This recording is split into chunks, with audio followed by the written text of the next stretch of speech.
Ocupo a tribuna na tarde de hoje, depois de um processo eleitoral, para exemplo do Brasil, levar as minhas congratulações ao governador eleito do meu estado, o atual vice-governador Robson Faria, que, a despeito de não ter sido o candidato que recebeu o apoio do meu partido e do meu apoio, já que nós compunhamos outra coligação, mas desejo desta tribuna que ele tenha êxito na sua gestão e que tenha sabedoria para administrar o Estado do Rio Grande do Norte, com as suas particularidades que todos conhecemos, com as suas dificuldades que todos conhecemos,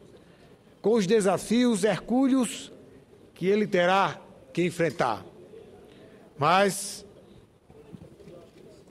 enquanto for detentor de mandato aqui no Senado Federal, terei uma postura republicana. E o que depender do nosso mandato, do meu partido, não faltarei ao povo do meu estado.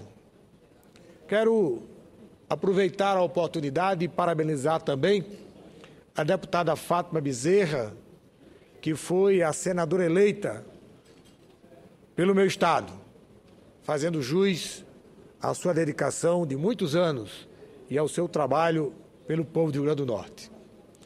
Mas, presidente, todos nós, nesse processo eleitoral, caminhamos pelos nossos estados, nos municípios, nas cidades, nas vilas, nos povoados, conversamos com milhares e milhares de pessoas e detectamos que há uma necessidade premente de que se promova a tão propalada reforma política no Brasil, sob pena da nossa democracia se distanciar cada vez mais da representatividade que fortalece o destino da nação através do voto. Eu vejo que o atual sistema de escolha política do Brasil está quase inviabilizando para que se possa fazer uma escolha adequada. Está inviabilizando os pequenos partidos, está inviabilizando os candidatos que não dispõem de grandes estruturas financeiras e aí está se mutilando talentos, pessoas, segmentos, representatividades legítimas por essa esdrúxula legislação eleitoral vigente. Eu espero que, desta feita, se promova definitivamente essa reforma política. Todas as vezes que se conclui um processo eleitoral, se volta a discutir essa questão da necessidade de uma reforma política no Brasil. O tempo passa, os anos se arrefecem e, mais uma vez, essa proposta dormita nas gavetas do Congresso Nacional. Eu sinto que não só o segmento político do Brasil sente essa necessidade de uma reforma política que garanta a sua representatividade na escolha, mas também a sociedade brasileira. Precisamos ter a capacidade de interpretar com precisão o recado que nos foi dado das urnas. Não é à toa que tivemos mais de 26 milhões de votos nulos, brancos e abstenções. Isso denota uma descredibilidade da sociedade com o processo político e com os políticos.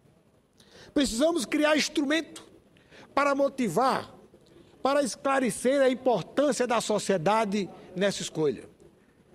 O cidadão e a cidadã, ela precisa ter a garantia de saber que o seu voto vai ter peso no destino, vai ter peso na escolha do destino do seu município, da sua cidade, do seu país.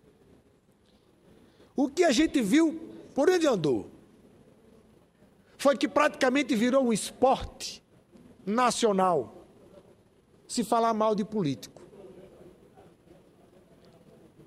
De certa forma, a sociedade tem razão. Mas, pelo outro lado, a sociedade precisa entender que do jeito que existem os bons médicos, existem os maus médicos, os bons engenheiros, os maus engenheiros, existem os bons políticos e os maus políticos. E nem os bons políticos, nem os maus políticos chegam aqui com os próprios pés. É a sociedade que os elege. E o que é que precisamos fazer para melhorar essa representatividade? Precisamos dotar a sociedade de instrumentos adequados para que ela promova uma boa escolha. Precisamos dar as condições para que a sociedade ouça as propostas, para que a sociedade escolha os seus candidatos, que conviva com ele o mais próximo possível. E do jeito que acontece no Brasil atualmente, onde o indivíduo, um candidato que tem uma atividade e uma vida inteira numa região metropolitana, para ele ser candidato a deputado estadual, federal ou a senador da República, ou governador, ele terá que correr pelo estado inteiro. Imagine um estado que tem mais de 800 municípios, um estado que tem mais de 400, 500 municípios. Isso se torna humanamente impossível uma campanha presencial. Exige do candidato o preposto, que são as famosas lideranças. Isso onera, isso é uma porta para a corrupção eleitoral. Isso abre espaço e a necessidade para que empresas, pessoas e o capital privado entrem na disputa eleitoral, entrem na campanha. E aí cria-se compromissos espúrios. E aí está degringolado todo o processo de escolha no Brasil. É importante que se faça esse debate, considerando o número de partidos, para que não haja as legendas de aluguel, para que a disputa eleitoral no Brasil seja um balcão de negócios, através das legendas. Mas que se considere também a forma mais adequada do eleitor escolher os seus candidatos. Teremos que discutir o voto distrital, teremos que discutir o voto distrital misto, teremos que discutir o financiamento de campanha, teremos que discutir as legendas que estão se multiplicando no Brasil, como se estivesse brotando do chão, ao bel prazer de grupos e de pessoas. Não pode acontecer isso. Não temos tantas ideologias. Precisamos racionalizar o surgimento de legendas no Brasil. Precisamos discutir com responsabilidade o financiamento das campanhas. Agora, precisamos, sobretudo, e principalmente, levar esse debate à frente. Não podemos ficar apenas no discurso estéril que acontece costumeiramente depois dos processos eleitorais. Esta casa tem uma responsabilidade muito grande. É de ouvir os clamores da sociedade e definitivamente levar a cabo o que a sociedade espera de todos nós. Quero, mais uma vez, parabenizar os eleitos do meu Estado e dizer que, encerrado o processo eleitoral, voltaremos